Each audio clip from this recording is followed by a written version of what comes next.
The Congress on Tuesday recalled earlier letters written by Rajya Sabha MP Sonia Gandhi and opposition leader Rahul Gandhi to Prime Minister Narendra Modi demanding the immediate implementation of women's reservation in legislatures.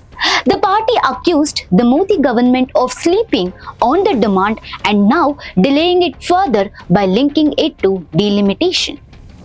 Congress General Secretary and in charge of communications, Jairam Ramesh said that Sonia Gandhi had written to the Prime Minister in the year 2017 in her capacity as the then Congress President urging the passage of the Women's Reservation Bill. Sharing the letter on X, Ramesh stated that the Congress party's stance on women's reservation has remained determined and unchanged.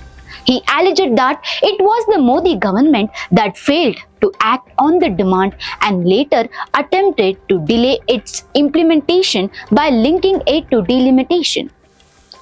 In her letter, Sonia Gandhi had urged the Prime Minister to use the government's majority in the Lok Sabha to ensure the passage of the Women's Reservation Bill in the lower house. She also stated that the Congress party had always supported the legislation and would continue to do so, calling it a significant step towards women's empowerment. In another post, Jairam Ramesh said that Rahul Gandhi, during his tenure as Congress President, had written to the Prime Minister on July 16, 2018, seeking the immediate implementation of women's reservation.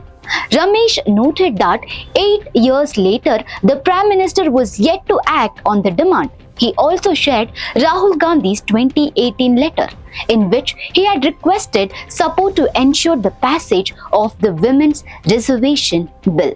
The Congress reiterated that both Sonia Gandhi and Rahul Gandhi had consistently urged the centre to implement women's reservation while accusing the government of delaying the move by linking it to delimitation.